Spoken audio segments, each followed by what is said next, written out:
Greetings, programs. This is Wretch, and welcome back to Vampire the Masquerade Out for Blood. And in the last stream, guys, the creepiness factor definitely increased exponentially, which was strange considering the fact that the entire theme of Chapter 3 was going to a dinner party at the mayor's house. But while there, while doing a little bit of peeping Tom action, we got stared at ourselves. There was potentially a ghost inside a daughter's room, and where we were sleeping, our room had been broken into. So a lot of surrealness and a lot of danger in the last stream, just going to a dinner party. So I'm very curious to see what happens, but the fact that we were looking at that security camera feed and saw the old woman missing an arm with the young child, that gave me chills reading that. So hopefully we'll kind of figure out if we get a chance to kind of pick our poison on what supernatural thing to check out. I think that's going to be like top of our list. All right, so now we move on to Chapter 4, Nature and Demeanor. And guys, if I need to change any like settings with the background music or anything else, just let me know. All right. Do you know what it means to be loved by death? Do you know what it means to have death know your name? Anne Rice, Interview with the Vampire.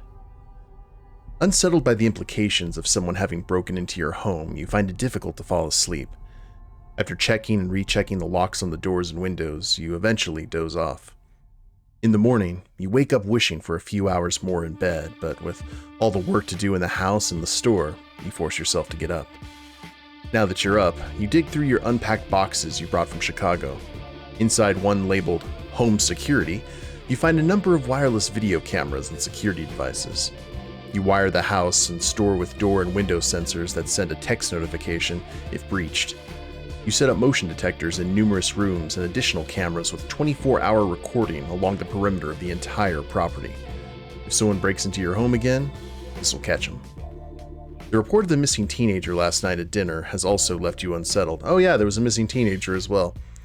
Jericho Heights is a relatively small town, and you can't imagine how a teen can go missing, let alone a member of the high school's varsity wrestling team. Sure, there's still the disappearance of Monroe Duncan, but that was years ago. You can't help but wonder what's being done to find him. Is the sheriff's office working alone, or will they engage state or even federal help? X slept by your feet the whole night, and when you rise, she hops off the bed and follows you downstairs. After you feed her, she slinks off to another part of the house, most likely to sun herself. Heading downstairs, you find a note slipped under your front door. To the new store owner, my name is Q Lam Than, and I am inquiring about continuing my position as retail clerk at the Tangled Thread. Mr. Oliver Lee hired me 6 days prior to his untimely passing. Though my time in your establishment was short, I learned the product catalog, store layout, and ordering system. I will accept the same pay rate of $8 per hour plus commission and can start at any time. You may text me through www.freetexter/3285433 to let me know your answer. Yours truly, Lamb. After a short breakfast, you head into the shop. At 7, you see a dozen or so people forming a line for the grand opening. You scramble to make final arrangements before opening the store, adjusting products on the shelves, making change available in the cash register, getting a book of receipts ready, and sweeping the floor and dusting off the shelves. Finally, at 7:30, you open the doors. The Tangled Thread is open for business. You find the first 2 hours of your grand opening nothing short of chaos. You make several sales within the first few minutes of opening as people are excited that your grandfather's store is back in business. Unfortunately, you have barely enough product to meet the demand, and people wander out of the store without making a purchase. By 10 o'clock, the store is empty of the initial rush, and you have your first break. On their way out, a few people bring up the store's current state of disrepair. You should consider getting it fixed as soon as possible, or it could affect the store's image. When you finally have a moment to breathe, you check your sales subtotal. $550. Since you don't have a credit card reader yet, your sales are all in cash. A short while later, the store's front bell rings and in walks a UPS delivery person with several boxes. After you sign for the delivery, you recognize the label as the supplier for the order you placed yesterday. You bring the boxes to the storeroom and set them aside as backstock. You grab a broom to sweep up the store and you hear the phone chime. It's a text from Salem telling you she's on her way over to help with the grand opening. 5 minutes passed and you hear her enter the store while your back is turned. She's wearing a black and red checkered skirt with an Evil Dead t-shirt and combat boots. Oh, sorry I'm late. I didn't realize you were opening so early or I would have been here. I've just been messing around on Instagram for the past hour. By the way, I'll text you my new number. Boom.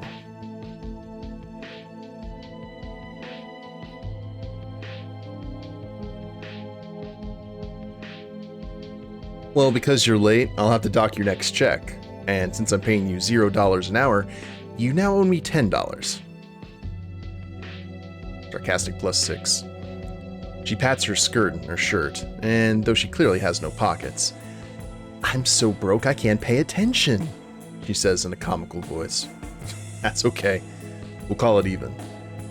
She walks over and takes the broom out of your hand, sweeping the floor where you left off. Since she's taken over that job, you head over to the counter to check your email. You hear an alert on your phone indicating a bank deposit. While living in Chicago, you helped develop a social dating app for a tech startup. Though your involvement was minimal, you provided a series of articles on attracting the perfect mate. When the app took off, you were surprised to receive monthly royalties which continue to this day. You check your balance, and sure enough, it totals $4,004.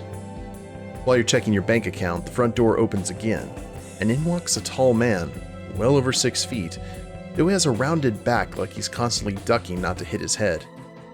He has dark hair, but he walks under a light. But as he walks under a light, it seems to vanish, revealing its thinness. Good morning, he says in a refined accent you can't quite place. Maybe New England? How wonderful it is that the store is open again. I worried it would just rot away, but here it is again, alive and vibrant with fresh blood at the helm. He smiles with his lips tightly closed, sucking his teeth.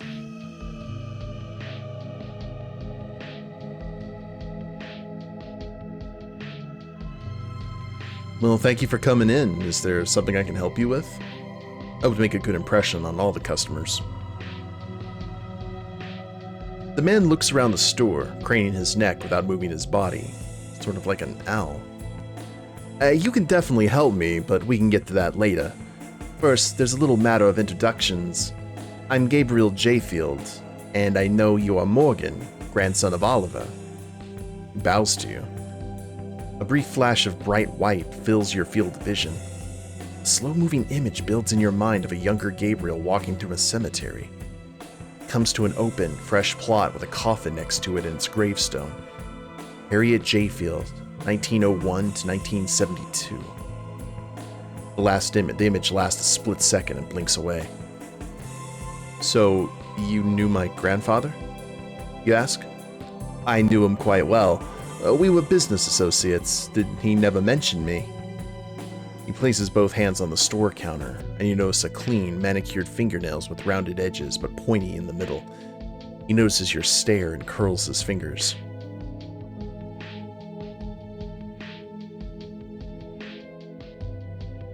You shake your head. I'm sorry your name has never come up, but I hadn't spoken to my grandfather in several years. Truthful +6, relationship with Gabriel -3. Well, how sad for you. He was a great man and spoke highly of you often.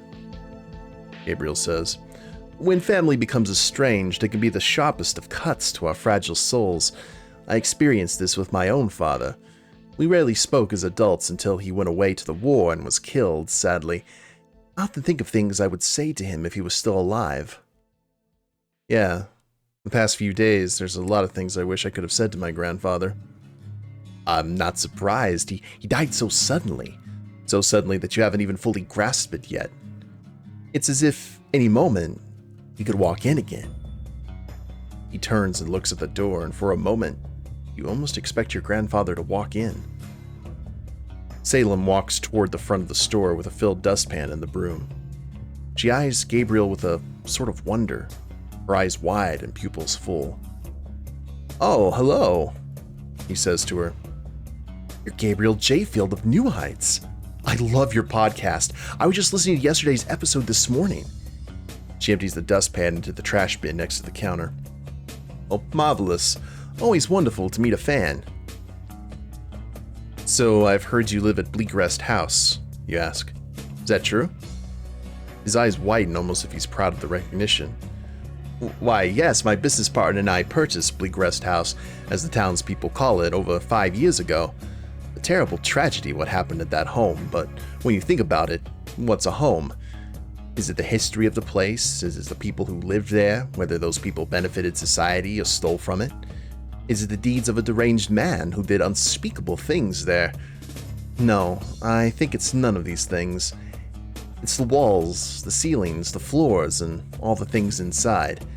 It's a structure in which we live, and we should set aside any mythology surrounding a home. To name it after a known killer serves no one, unless you're in the business of scaring children with stories of boogeymen. Gabriel drags his hands across the counter, scraping his fingernails with a short squeal.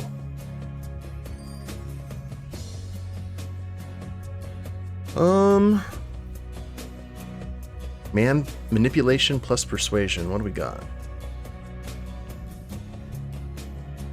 We've got 4.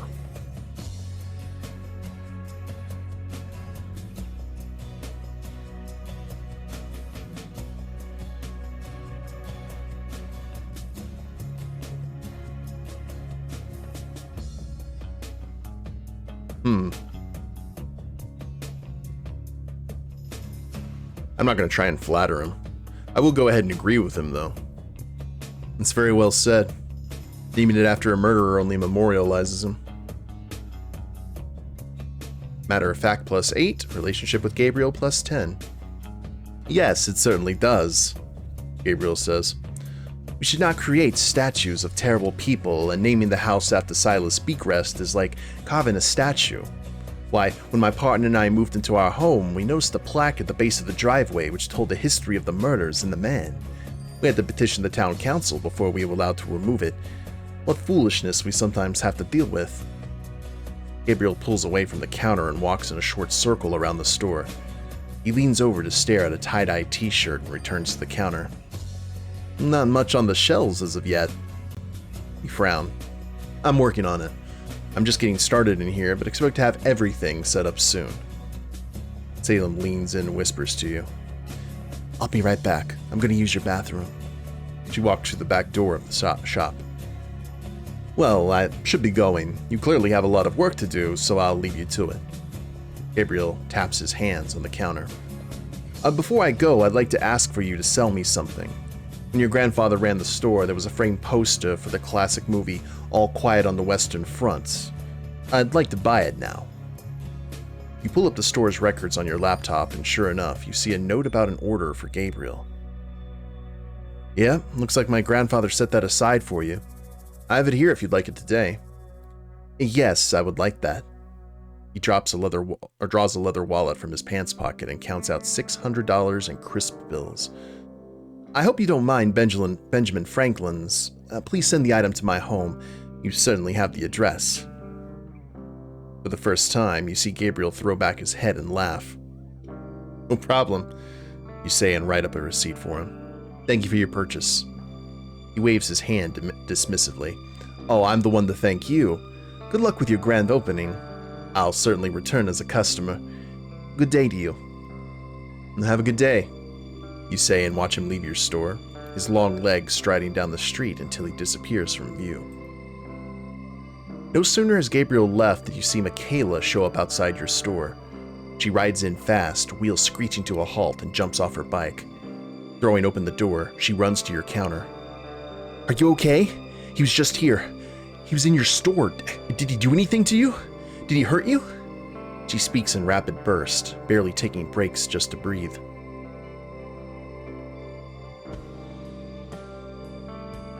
Oh, breathe, Michaela. Breathe. Everything's fine. Just take a moment. Kind-hearted +3. I'm fine, thank you. She interrupts, sucking in air and swallowing it. After several moments of concentrating on her breath, she regains her focus. That person who was just in here is not who you think he is. I mean, he's not a normal person. You're not making any sense. Seriously, why don't you sit down and compose yourself and then... Vampires live here! She shouts. You blink hard as you stare at her.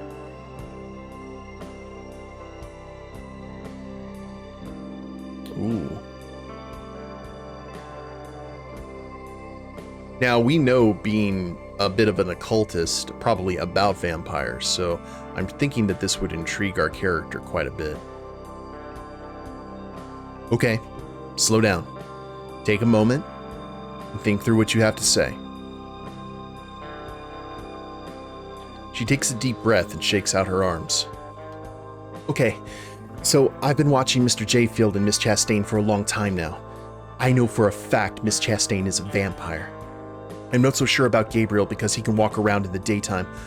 I just want you to be careful and know who you're letting into your store. So why are you telling me this? Of all the people in town, why tell me? Or do others know? She scoffs and pushes back from the counter. I've tried to tell people, but no one believes me. Only one person believed me, or at least tried to believe me. But he's gone, and now you're here. It has to be you. Mr. Oliver had to go so you could come here and help me do what needs to be done. And what's that? You have to help me kill the vampire. You have to help me kill Miss Chastain. Ooh.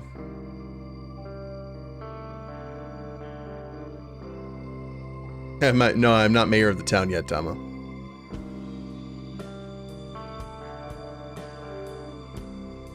Yeah, I do have my own frog sister. That's awesome. Okay, what exactly makes you believe this Amanda person is a vampire? I need to understand why Michaela believes this. So chances are good that the distinguished Mr. Jayfield, who we just met, is probably a ghoul. But we'll see. Inquisitive +3. Michaela leans over the counter and grips the edge, the tops of her fingers turning white. I've seen what she does. I've seen her inside people's homes at night. Well, if you've seen all this, do you have any proof, like a video on your phone or a photo? She shakes her head. I've tried, but the last time I took a video of her, it disappeared off my phone.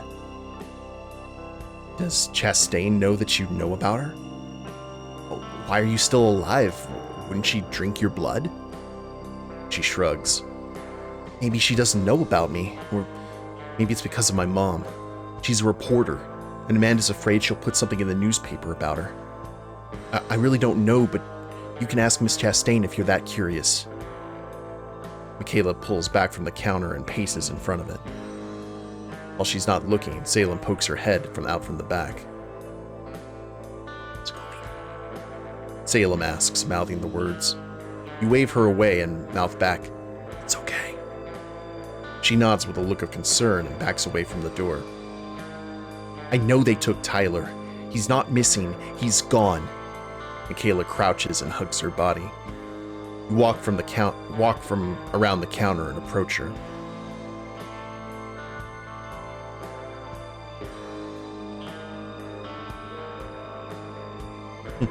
Yeah, we'll ask her. Miss Chastain, why haven't you murdered this inquisitive child yet? I have concerns. What do you mean they took Tyler? How do you know that? I knew Tyler. He tutored me in math for a few months. He's a really good guy. Volunteers at church, and he's on the wrestling team, she says. He's not the type of guy to go missing. But Tyler was on the podcast last week. What was he doing on the podcast? She stands and paces again. He's some kind of progeny. He plays the violin like nobody's business. You mean prodigy, like a musical prodigy? She snaps her fingers. Yeah, that's it. He was playing the violin on that stupid podcast and Miss Chastain was all into it. It was creepy. And now he's missing. And I know she took him. If you really think she took him, then we need to tell somebody. Like your mother. She turns and yells, No, don't get my mom involved. She takes a deep breath and blows it out hard. She puts on a smile and fixes her t-shirt. You're right. I'm upset about Tyler. I just need to blame someone, but it's wrong. I should go now and get home. I have to wash Karloff and my dog and do some soccer drills. It was good seeing you again. Bye, Michaela. With that, she walks out of your store and climbs on her bike. She glances back at you, and the worry returns to her face as she rides away. Your first 2 days in Jericho Heights have not been what you expected. Missing teen, your home broken into. This is not the town you once knew, and now you're dealing with a child who believes in vampires. Salem steps through the back door into the store. What was that all about? You sigh. That was Michaela. She apparently used to work here with my grandfather. She's really upset about that missing teen and thought I could help somehow. Oh, well, I know her pretty well. She's always down at the library. Practically lives in the horror section. She walks over and lifts herself to sit on the counter. It's so great how people keep wandering in here. Yeah, it's exceeded my expectations. I did some marketing and it looks like it's paying off. I was just hoping for a break so I could take care of a few things. She crosses her legs onto the counter and turns to you. Well, I can hang out here if you want. I've got some studying to do, so I don't mind. Really? Well, I want to visit Adam at work. I won't be long, and then I'll take over in here. Salem salutes you. You got it, boss. Adam's office is only a short walk away down Red Tree Road and sits on a quiet street surrounded by residential homes and a row of elm trees. The front of the store has one long window with black letters spelling out Bain and Sons Accounting. On the other side of the window sit several workers. You thought that was your ally? Adam, his brother Seth, and their mother, Anna. Each one is working with the client, and only Adam acknowledges you as you step inside. You cross the short room to a wooden bench in a narrow waiting area close to his desk. Let's see here.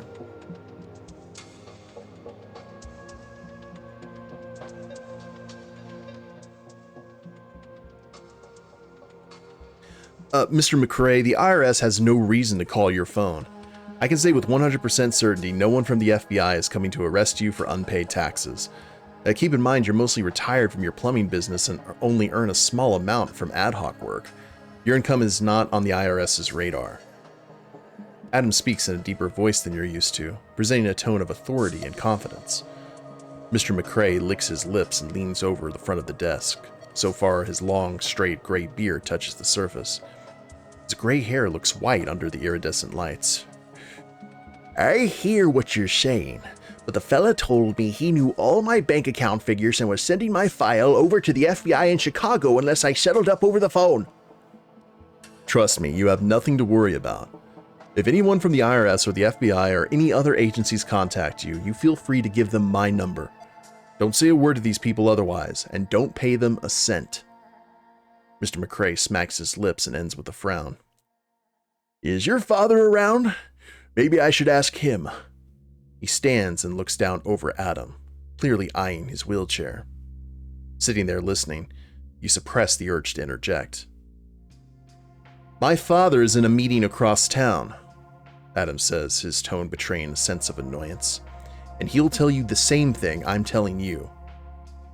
Mr. McRae folds his arm over his chest.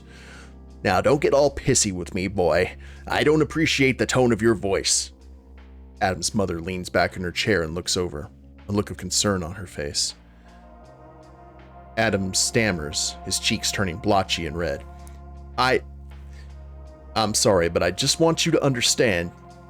Someone in your condition shouldn't be getting all riled up. Tell your dad I'll give him a ring later.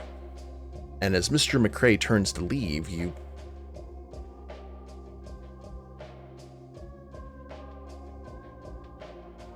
Let's see.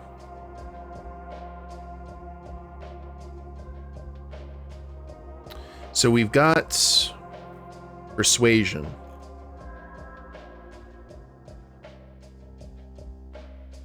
Which we have one of.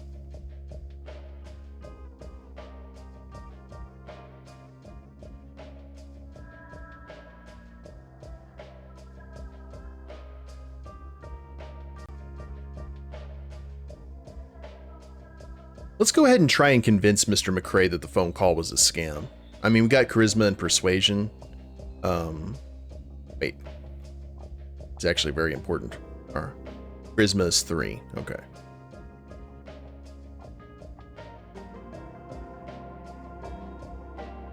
Sir, may I have a moment of your time? Conniving +9. Mr. McCrae pauses by the door and turns to...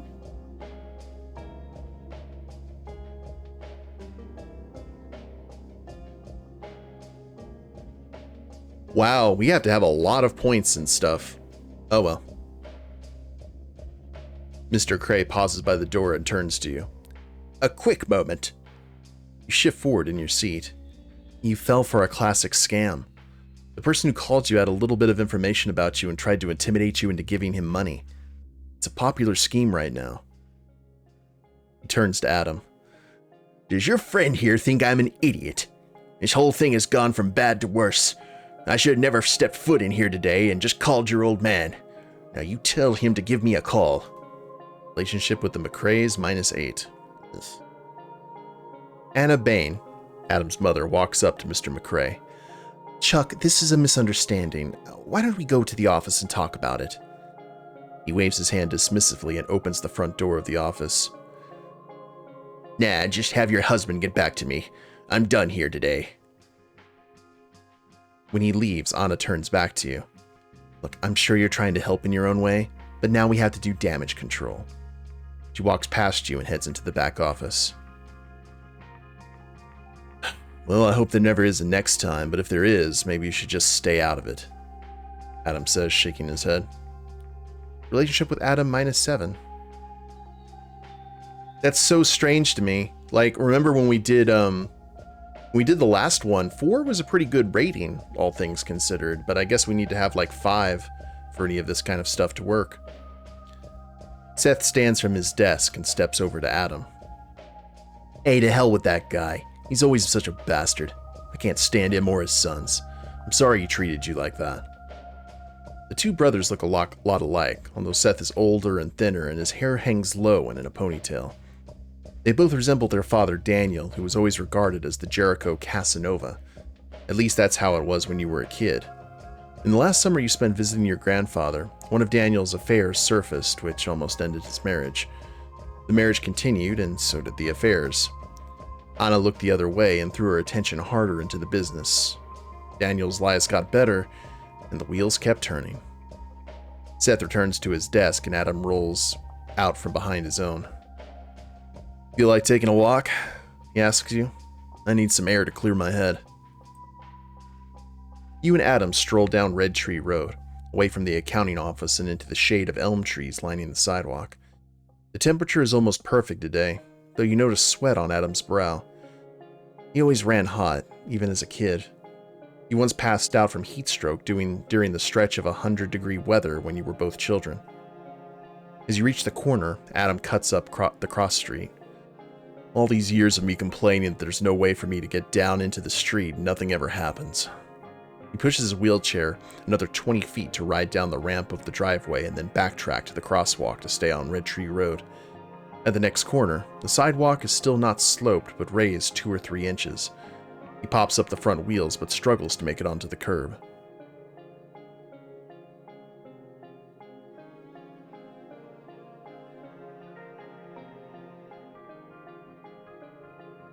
He does not want any help. I remember that specifically from the first time we talked to him. It's impressive how you navigate around town, to be honest. Give you a lot of credit.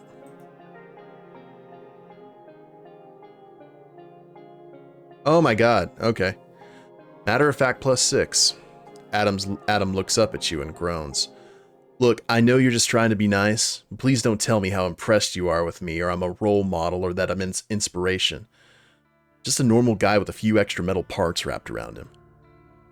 Look, I'm sorry, I didn't mean to offend you. He rocks the chair until the 2 back wheels hop onto the curb. It's just one of my pet peeves. A lot of people stop just to give me their pity, so I guess I'm a bit sensitive. I know it's different with you since we're friends. Well, I can see your point, though. you ever need my help, just ask. Otherwise, I'll assume you're okay. The two of you continue on the sidewalk for another block before turning down Elmwood Street. A doctor's office, a craft store, and a coffee shop all line the street. Farther down is Ginger's garden, where dozens of potted plants and colorful flowers sit out in front of the store. Outside of it, a man in a long apron unravels a garden hose and waves at Adam as he spots him. "Hi, Jameer," Adam says, releasing one wheel to wave. "How's it going?" Jameer turns on the faucet. Water trickles from the end of the hose.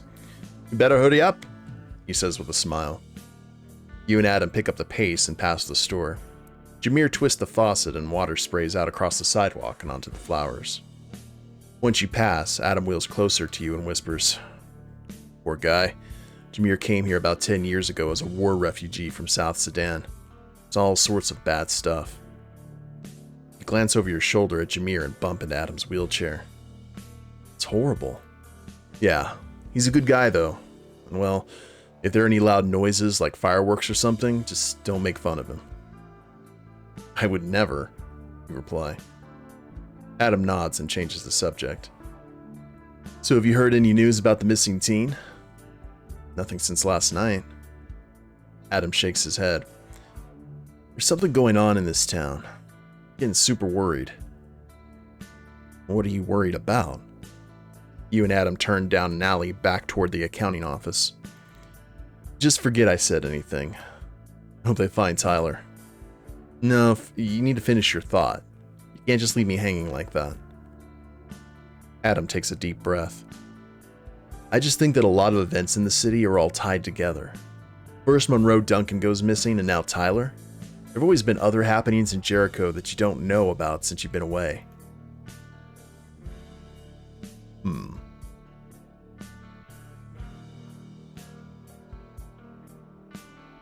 "What other events have happened?" Inquisitive +2. Adam squirms in his seat. "It's too much to go into now. Let's just say missing people is the tip of the iceberg. Now that you're back, just keep your eyes open. I have a feeling you'll see what I mean." "You're being super vague right now," you say. "You have to give me some specifics." The two of you take the last turn back down Red Tree Road, and you once again see the sign for Bain and Sons Accounting. Adam swallows hard and hesitates before speaking. "I know this sounds crazy, but a few weeks ago, I saw something I can't explain. You see, after my accident, my dad converted our den to a bedroom for me. So on this particular night, my parents were out of town and Seth was spending a few nights at our house while he was getting his roof repaired. I heard footsteps upstairs, but I knew Seth was asleep. He always gets up super early and falls asleep by 10, but I'm a night owl. Someone else was upstairs." You and Adam stop outside of the office. Through the glass window, his mother beckons him in. "Please tell me you're going to finish your story before you have to go back to work." He holds up his hand to his mother, indicating 1 minute. When he turns back to you, his left eye twitches and he's breathing faster. "So Seth was upstairs asleep and someone else was walking around.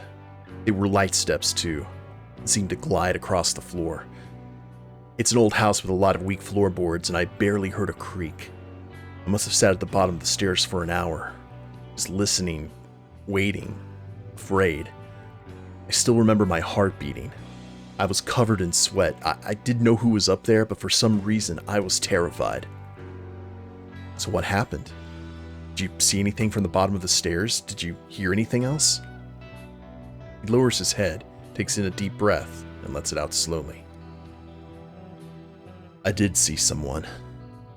At the top of the stairs, we have a spare room that's barely ever open. Mom wanted to make it into a sewing room, but it just became a big storage closet. For some reason, the door was open, and on the back of it is this full-length mirror. Maybe the wind blew it open? I don't know, but I saw a reflection. It was after midnight and completely dark, but in the moonlight, I could see a figure stepping across the hall. I think it was a woman in a long red dress.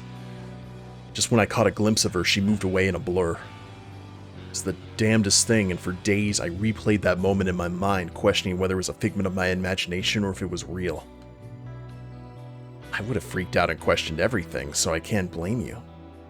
Did you ever talk to your brother about what happened? Adam turns his chair toward the store but waits to enter. He was sick the next day. Pale, tired, cold. We took him to see Dr. Lobo and she diagnosed him with acute anemia. Told him to eat steak for a few days in a row and come back for a follow-up. But it doesn't make sense. It's not like he was injured or even had a nosebleed, but he was just drained. So what was it? Or who was it? Look, I don't know, he says, his voice shaking. But I gotta go. Just thanks for stopping by. Enjoy the rest of your day, Adam. And thanks for the walk. Adam heads into the office, and you turn and walk away, still thinking the story he just told you and the woman in the red dress. As you reflect on the past few days in Jericho Heights, you feel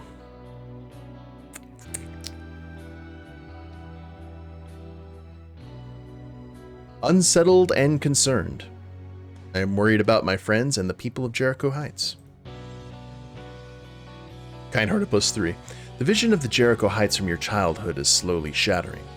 Tyler Sanders went missing last night, and now you hear about Adam's brother. You're worried about someone breaking into your home last night, but you can't stop thinking about Adam and Salem and people you've just met like Michaela and all the people at the dinner party. Someone is preying on the people of Jericho Heights. You make your way back home to check on the store, feed Hex, and get a bite to eat. As you enter through the shop, you see someone standing at the counter with Salem, a young man in a brown suit. Morgan, this is Lamb, Salem says with an awkward smile. He works here. Before you can speak, Lamb hands you a resume, though it's off-center and somewhat grainy. I apologize for how this looks. The laser printer at the library was out of ink, so I had to use a dot matrix printer. You give it a glance and see his full name is Huang Tulu Pham, and he has worked at 3 jobs previously. This very store for 6 days, as a beverage specialist at Morning Pulse Coffee Shop, and as a sales coordinator at Double 20's Hobby Shop. So you go by Lamb? You ask. He blinks hard a few times. Yes, I prefer it. My name is long and difficult for Americans to say. I now go by my middle name since it's easy to pronounce. Didn't the kids tease you about that? Salem inquires. My mother was very fond of the name Lam. It's a very common name in Vietnam. When I started using it in school, I did not predict students would make sheep noises at me. He straightens his stance like he's at attention in the military line. So, when would you like me to start? Whoa, slow down. Just let me ask you a few questions first. Okay, fine. Just so you know, I'm the hardest worker you will ever hire. I greatly enjoyed working for your grandfather, and I know the store very well. I am never late and only need minimal breaks. Just please don't come to work sick. That's what sick days are for. Sick days? Never mind. We'll discuss benefits later. Lamb nods. Well, you own the store. You should not busy yourself with stocking shelves, sweeping the aisles, and dealing with customers. Your time would be better spent with big-picture items like expansion and world domination. Not really world domination, but you understand. Anyway, just please ask me anything you like. Ooh.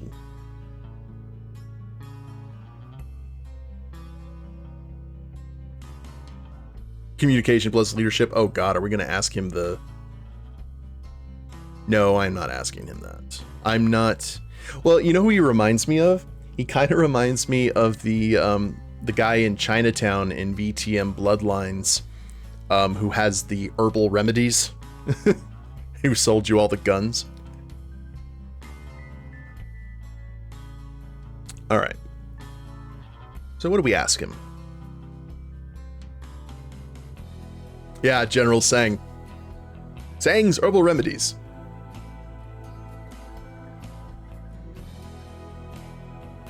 So, why did you leave your other jobs? Lamb puts on a scowl. Differences of opinion. Would you mind elaborating? Normally, yes, I would mind, but under these circumstances, I must answer your questions. I worked at Double 20's, a hobby shop, for almost 6 months. I was by far the top salesman. Even the owner could not compare with my sales numbers each month. I made suggestions around the holiday season to change the layout of the store to be more efficient. The owner rejected the idea and went so far as to ridicule it. It was then I realized he lacked the leadership skills that were necessary for me to thrive. And what about the Morning Pulse? What happened there? Lamb scoffs and folds his arms over his chest. The owners left me in charge quite often to take long breaks and extended lunches. One day I showed exceptional initiative and altered the ordering system to maximize profits and lessen the time it took for customers to order. When the two owners returned, they had the audacity to reverse all of my changes and send me home for the day. I took great offense at this and never returned. Try ordering a large double latte while you're in a rush. Good luck. Lamb scans the store, his expression not giving away his thoughts. You need a lot more customers in here. You market the store before your grand opening? Or did you market? I did market the store and had a huge opening this morning. It died down right before you got here. Truthful +6, relationship with Lamb +6. Lamb looks around the store again. We would need to develop a marketing plan to sustain the customer flow. He takes out a notepad from his jacket pocket and jots something down. He writes for a moment and then looks up at you, waiting for your next question. I like him.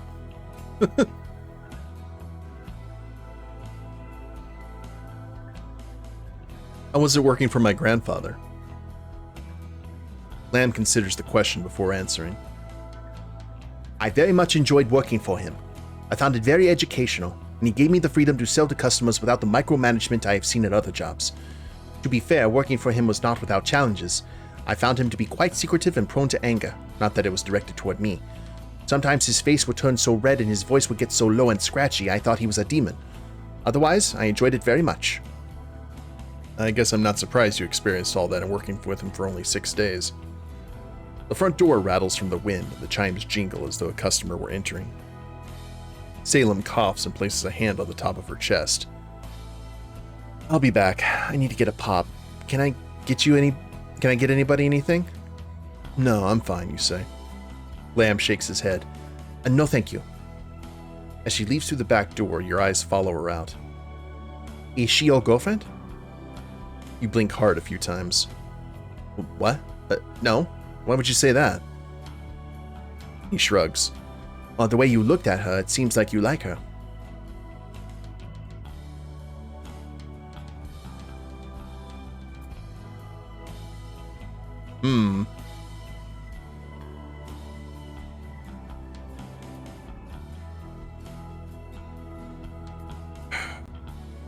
Is it that obvious?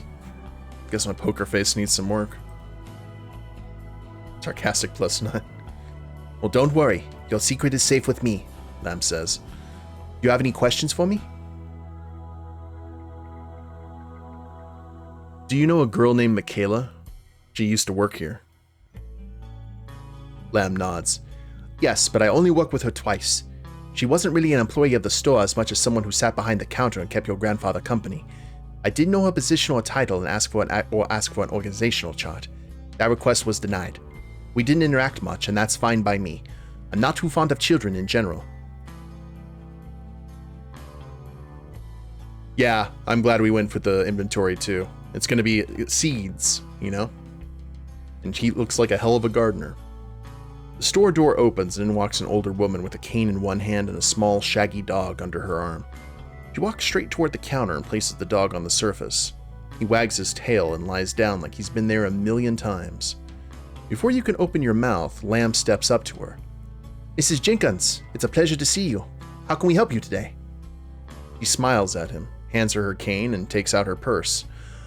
Oh, Lamb, I left the house and didn't even remember to bring my doggy bags. Baxter had his afternoon ritual right outside the store. Do you have any for sale? Lamb leans over the counter, reaches under it, and grabs a small plastic bag. Will this do? She smiles with an all too happy giggle. Oh, thank you so much. That's perfect. As she reaches for it, Lamb holds on. Why don't I go out and clean it up? Maybe you will see something you like in here. He makes his way toward the door, leaving you with Mrs. Jenkins. What a wonderful young man. She stares around the room and her eyes go wide. Oh dear, I love that. Can I see it? He points to a floor lamp with a floral print shade. Oh, I've been looking for one of those. Would you be kind and show that to me? You step from behind the counter and fetch it. Placing it on the counter, you slide it in front of her and she gives it a quick look over. Baxter looks up at you and wags his tail. I want it, she says. Will you deliver it to my home? I could pay by check if you accept it or cash on delivery. Cash on delivery's fine. You quickly ring her up. As you finish, Lamb returns to the store and tosses a poop-filled bag into the trash. Thank you both, Mrs. Jenkins says. You two have been so wonderful. And say goodbye, Baxter. Tiny dog barks once, making more of a squeak. She picks him up and leaves the store, thanking you both again on the way out. Lamb grabs a towel from behind the counter and wipes it down where the dog was lying. Don't worry, I will take out the trash before I go and can deliver her package. Should we continue my interview?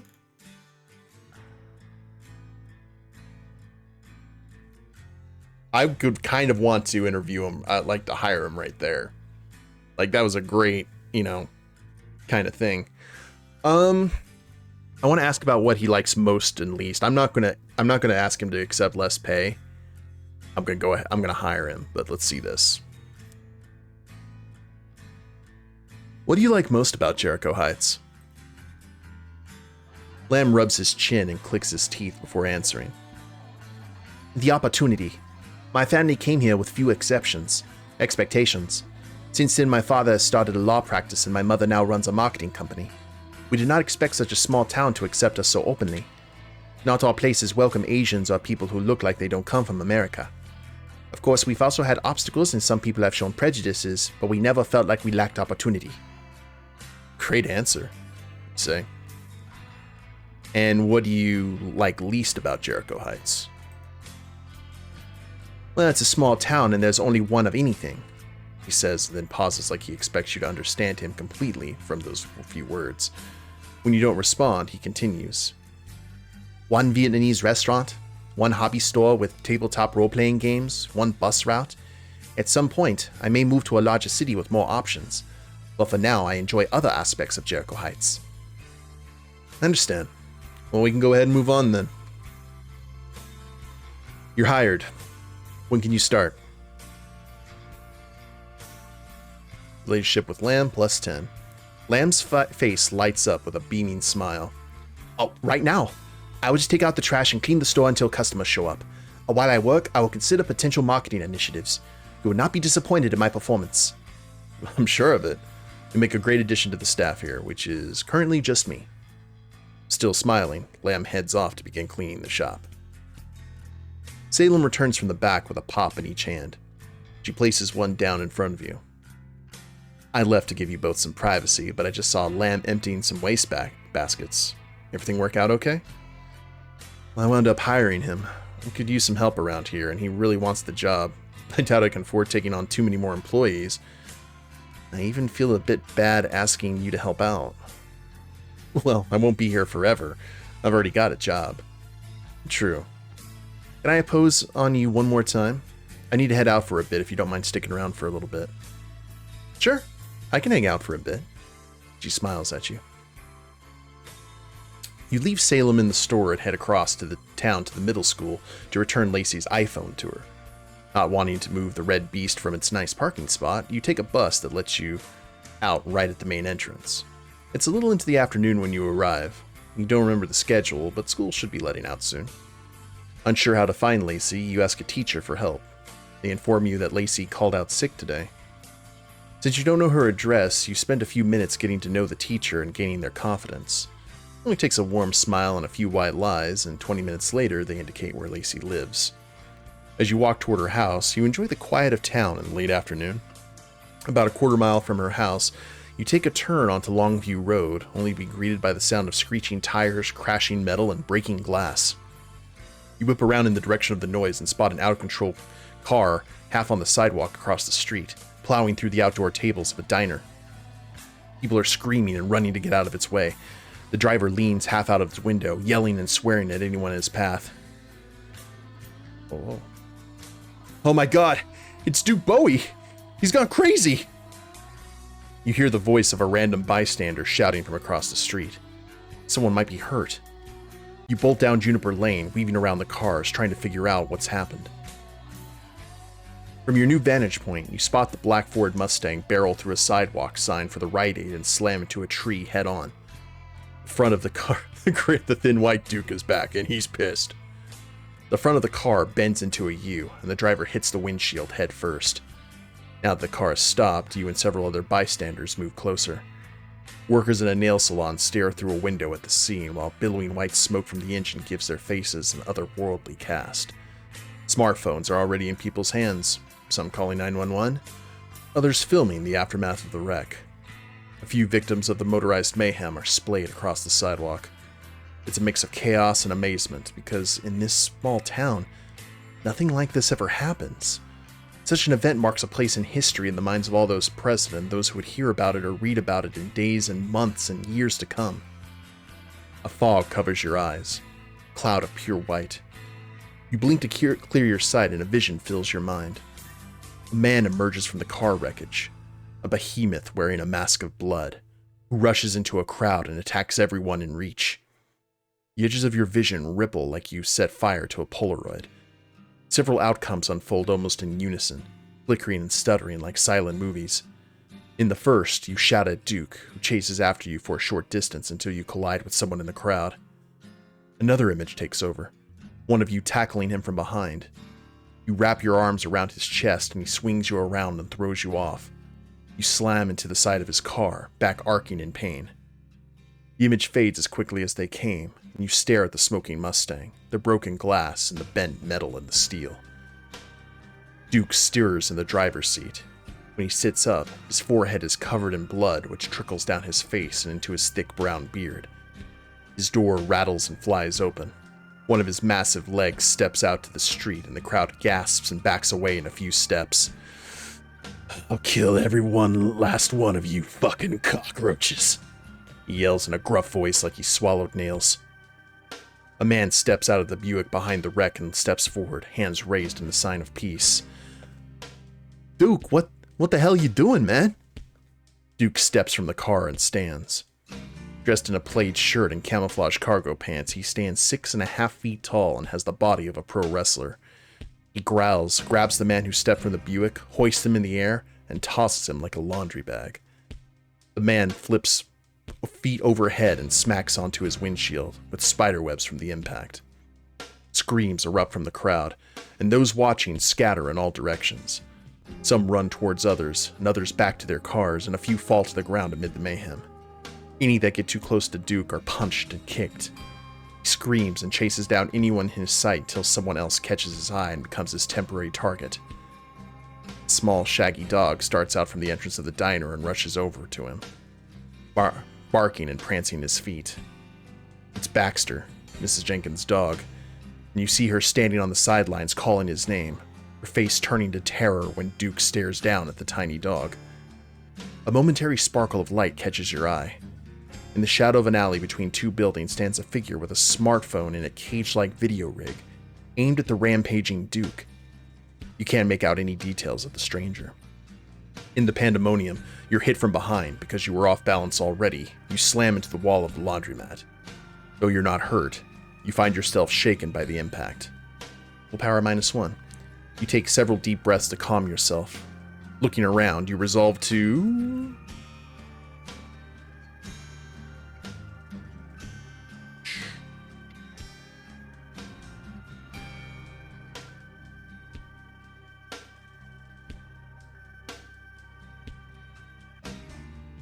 Combat. Save the dog. I'm gonna try.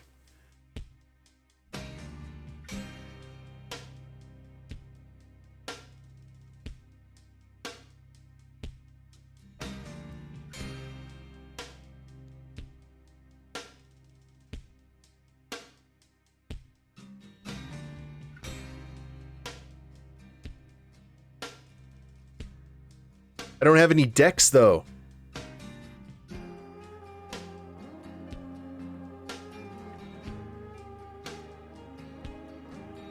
Yeah, we've got the curse. That may be what we have to do.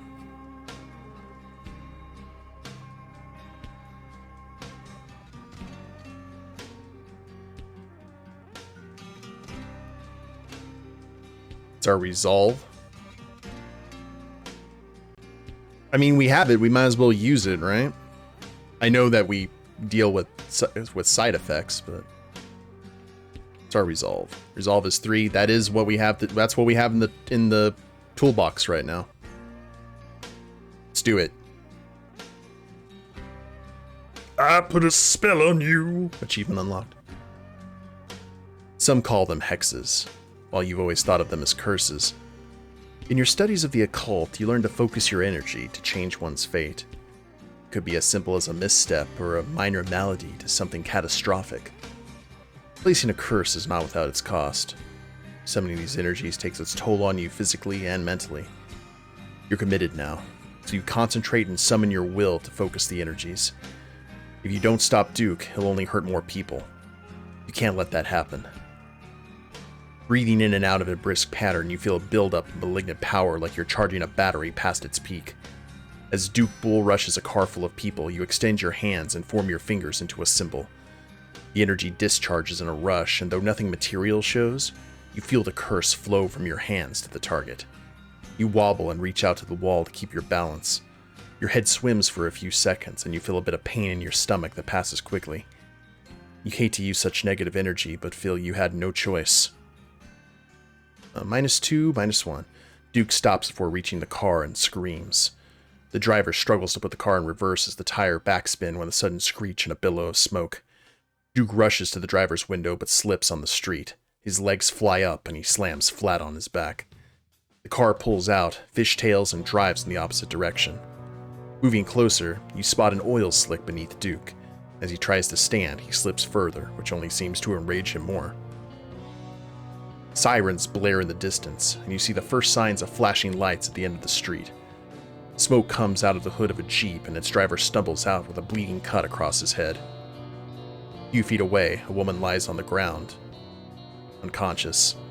The body of Mrs. Jenkins' dog lies on the edge of the curb, its back bent and broken. Duke pounds his chest, takes a few steps forward, and staggers for another few.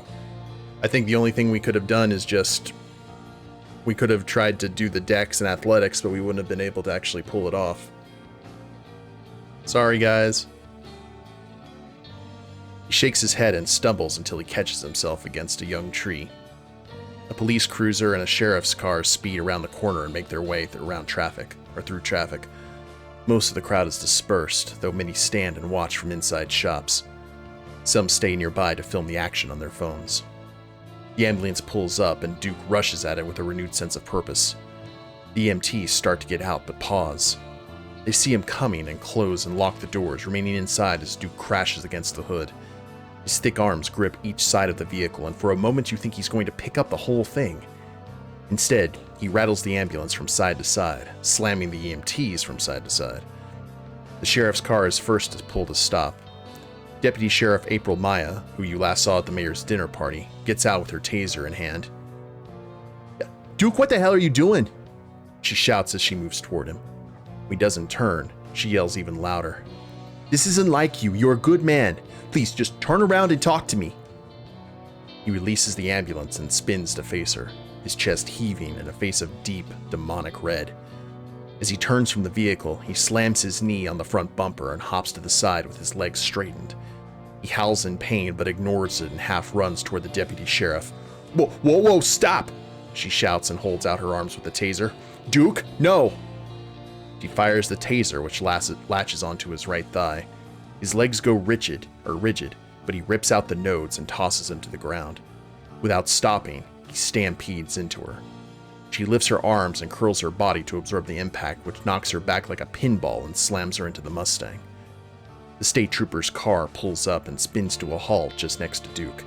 2 troopers pop out of the car, the closest one to Duke with a baton in his hand.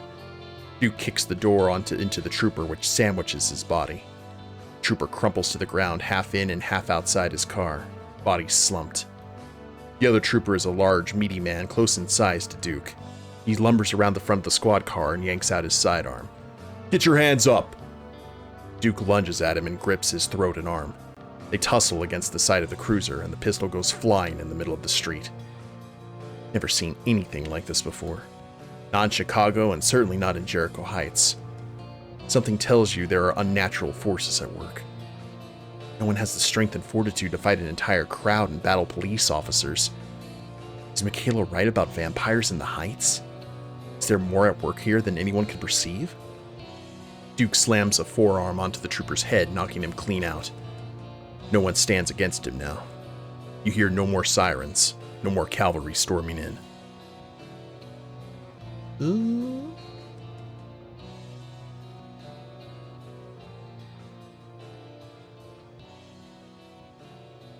Charisma.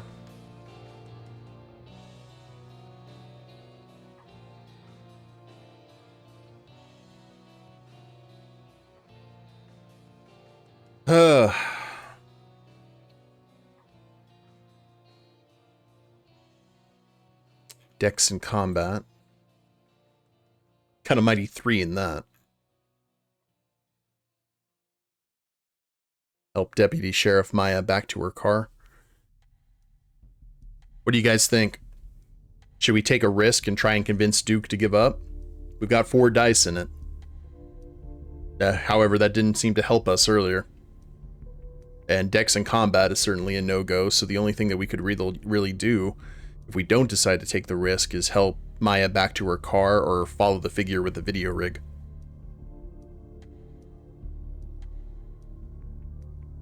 What do you think would be the best option?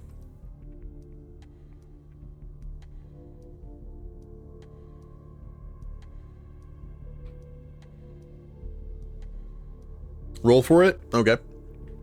So, I've got a d20 here. Let's do...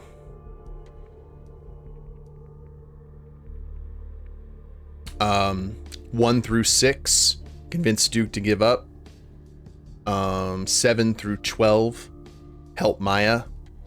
And 13 through 18.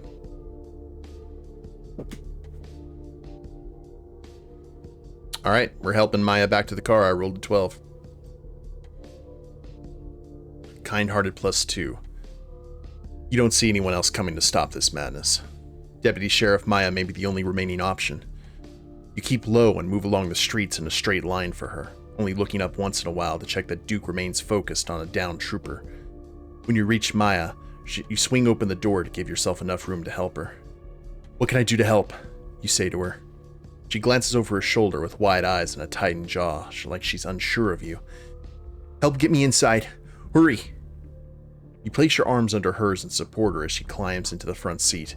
She draws a key off of her belt and unlocks a shotgun attached under the dashboard. "Help me back out." She grunts and groans as you guide her back outside. "You only knocked the wind out of me. I'm better. Get inside my car. It's safe." She gives you a quick nod, which you can tell by her otherwise intense expression must count for a lot. "Duke, you get away from him!" She holds up the shotgun and aims it at him while he takes a slow step forward. He swings his body around and charges at her. "Duke, I don't want to do this," he says, pleading in a strong voice.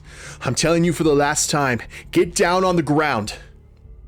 He speeds up, crossing the distance with unimaginable speed.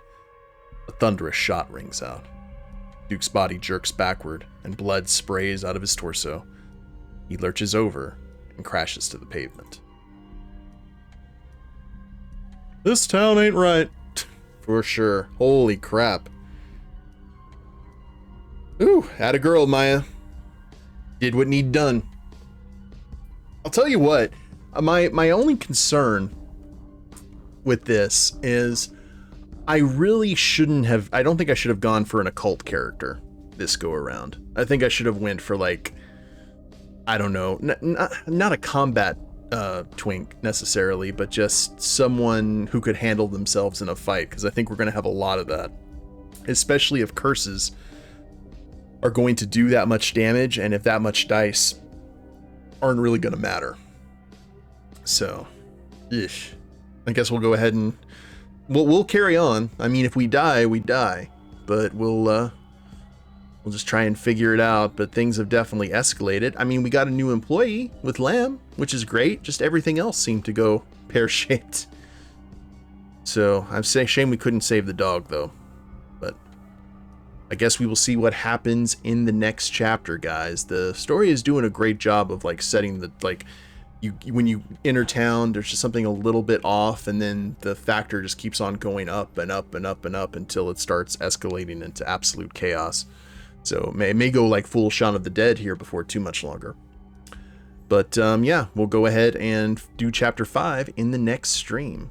Hope you guys have enjoyed it. Now, if you guys haven't followed the Twitch channel, please do so.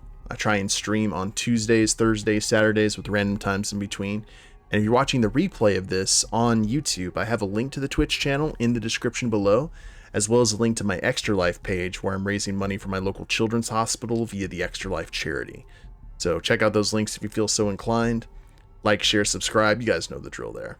And we will see you next time. Later days, everyone.